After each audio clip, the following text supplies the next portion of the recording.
لله رب العالمين والصلاة والسلام على السيد والكرام أما بعد فقد قال أمير المؤمنين العلم وراثة الكريمة صلوات على محمد حضرت المؤمنین اس کی مختصر سی گفتگو آپ کی خدمت میں تمام جس حدیث کا ہم نے سہارا لیا ہے وہ نہج البلاغہ میں ہے جہاں مولا فرماتے ہیں کہ علم سے بڑھ کے کوئی میراث نہیں. جو علی دنیا کو علم کی میراث اس طرح سے سمجھا رہا ہو محسوس کیجئے کہ اس کا بیٹا عباس کتنا بڑا. یہ بات الگ ہے کہ کبھی بھی اپنے علم کو عیا نہیں کیا. خود یہ اپنے آپ میں ایک سوال ہے کہ جب عالم تھے مفسر تھے مبلغ تھے تو پھر اپنے علم کا اظہار کیوں نہیں کیا. یہ بھی وفاؤں میں سے ایک وفا کا گوشہ ہے. عباس نے کبھی نہیں چاہا کہ فاطمہ کے بیٹوں کے ہوتے ہوئے کوئی عباس کو عالم کہہ کے پکارے. یہ بھی عباس کی وفا تھی کہ جب بھی کوئی پوچھتا کہتے تھے سیدہ کا نام شبیر حضرت مولا بیٹھے ہوئے آقا کے پاس آپ جائیے کیا ہے حضرت عباس. خدا کی قسم اگر آپ سوچنا شروع کر دیں تو پھر راتوں کی نیند چلی جائے گی. اس لیے کہ حضرت خدیجہ الکبریٰ سے لے کر کے جناب نرگس خاتون تک ہر بیوی کی خواہش ہر امام کی ہر بیوی کی خواہش یہ ہے کہ ہمارا رشتہ اس گھر سے ہو جائے. میں ایک بڑا جملہ پیش کرنا چاہتا ہوں. اگر میں پورا اشرا پڑھوں تو ایک طرف اور یہ جملہ ایک طرف. جناب نرگس خاتون تک خدیجہ طاہرہ سے لے کے ہر بیوی کی خواہش ہے. آپ تاریخ اٹھا کے دیکھ لیجئے ہر بیوی یہ چاہتی میرا اس گھر سے رشتہ ہو جائے. لیکن یہ حضرت عباس کی ماں ہے کہ جہاں حضرت علی چاہتے ہیں کہ میرا رشتہ اس گھر سے. کوئی تاریخ آپ اٹھا کے دیکھ لیجئے کبھی بیوی نے کہا ہو کہ میرا رشتہ یہاں ہو جائے. خود حضرت عقیل سے فرماتے ہیں کوئی ایسا خاندان بتائیے کہ جہاں سے میں بیٹی بیاہ کر کے لے آؤں تو ایک بہادر بیٹا پیدا ہو. عزیزان محترم یہی بہت بڑا ایک جواب اور مل جاتا ہے کہ جو علی بزدل خاندان سے بیٹی لا نہیں سکتا وہ کسی بزدل کو اپنی بیٹی دے کیسے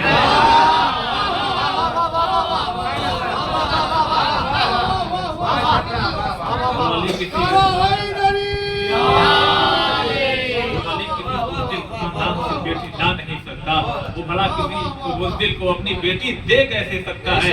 وہ وقت بھی آیا عزیزان محترم کہ عباس کیا ہیں. بس ایک جملہ میں پیش کرنا چاہتا ہوں لیکن آپ کو منظر کشی پیش کرنا چاہتا ہوں کہ کل بھی میں نے یہ پیش کیا تھا اسی کا ایک ٹکڑا یہاں پیش کرنا چاہتا ہوں کہ مباہلے کا میدان رسول سب سے آگے شہزادی درمیان میں ہے.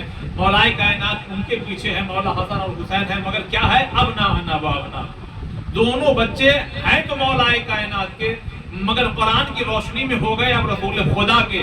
عجب نہیں کہ مولا نے ہاتھ کو اٹھا کے کہا پروردگار اب مجھے میرا وارث دے. اب جملہ میں نظر کرنا چاہتا ہوں پروردگار اب مجھے میرا وارث دے. عباس کیا ہیں یہ علی کی دعا جانے خدا کی عطا جانے. مانگنے والے کے خلوص میں کوئی کمی تھی نہ دینے والے کی عطا میں کوئی کمی. صلوات بر محمد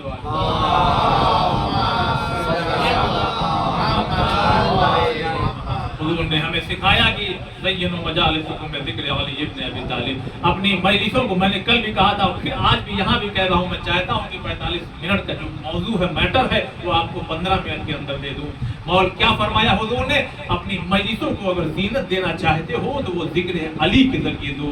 میں ایک جملہ پیش کرنا چاہتا ہوں اگر ہم اپنی مجلسوں کو زینت دیں تو ذکر علی کرتے ہیں مگر ہمارے چھٹے امام فرماتے ہیں کیا کہنا آپ کا ہمارے جد عباس کہ جب ہم لوگ جمع ہوتے ہیں تو آپ کا ذکر کرو. اس لیے کہ یہی وہ ہمارا امام ہے جو قبر عباس پہ کھڑے ہو کر کے کہتے ہیں السلام علیکہ ایھا الصالح. ہماری نماز ختم نہیں ہوتی کہ جب تک عباس پہ سلام نہ کریں. السلام علیکہ ایھا النبی ورحمۃ اللہ وبرکاتہ. السلام علینا وعلی عباد اللہ محمد.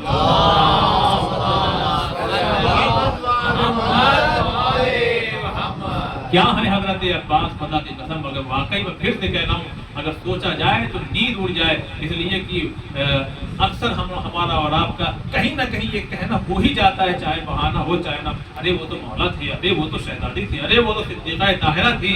خدا بھی یہ شاید دیکھ رہا تھا ہمارے بہانوں کو، اللہ نے کہا ٹھیک ہے، 14 معصومین کی فہرست کے علاوہ جو ایسی شخصیت کو دنیا میں بھیجوں گا کہ جن کے دامن کردار پہ ترک اولا کا دھبا بھی نہیں ہوگا۔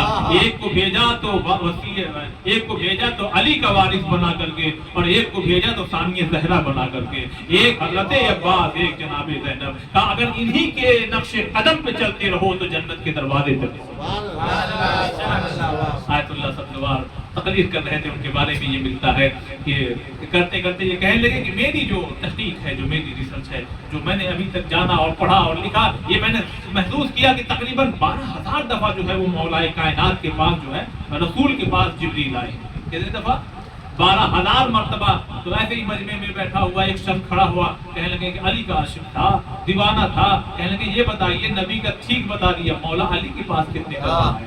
اب وہ اپنے سر کو جھکا کر کے تھوڑی دیر کے لیے خاموش ہوئے، لیکن اس کے بعد کہتے ہیں تمہارا سوال پھر سے دہراؤ۔ کہتے ہیں کہ آپ نے فرما دیا کہ مولا نبی کے پاس 12,000 مرتبہ آئے، مگر آپ بات پوچھ لیں گے کہاں موضوع اور کہاں بات جاری، میں موضوع سے ملا دوں گا۔ عزیزان محترم کیا بات کہا، سوال کیا ہے کہ آپ نے یہ کہا کہ 12,000 مرتبہ، لیکن یہ ذرا بتائیے کہ ہمارے علی مولا کے پاس کتنی دفعہ آئے؟ پر ایک مرتبہ فرماتے ہیں ایک حدیث نے مجھے سہارا دے دیا، کہنے لگے وہ حدیث کیا ہے کہ انا مدینۃ العلم وعلی بابها۔ اگر میرے نبی کے پاس 12,000 مرتبہ آئے تو مولا علی کے پاس 24,000 مرتبہ آئے۔ گویا یہ حدیث بتا رہی ہے نبی تک کوئی پہنچ نہیں سکتا جب تک علی سے نہ ملاقات کرے۔ جاؤ تو علی سے ملنا ہے، آؤ تو علی سے ملنا ہے۔ اب میں کیا کروں کہ حضرت عباس کے القاب میں سے جہاں سبقہ ہے باب الحوائج ہے، باب المراد ہے، وہیں مولا کا لقب ہے باب الحسین، یعنی حسین تک جانا ہے تو عباس کے بنا نہیں جا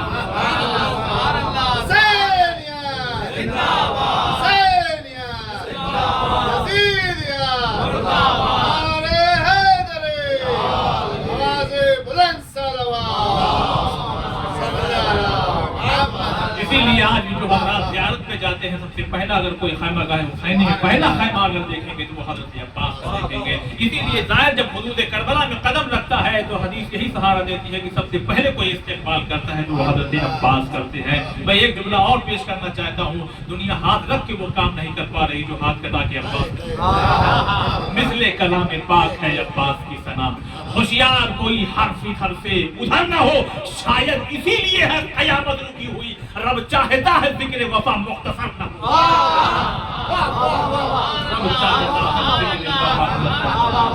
خدا یا ہماری اس مختصر سی عبادت کو قبول فرما، پریشان حال کی پریشانیوں کو دور فرما، ہمارے حجت علیہ السلام کے رسول میں تعجیل فرما، اور ہم تمام لوگوں کو ان کے ناصر و مددگار میں شمار فرما۔ یہ محفل اگلے سال کے لیے ملتوی ہو رہی ہے، آپ حضرات زیارت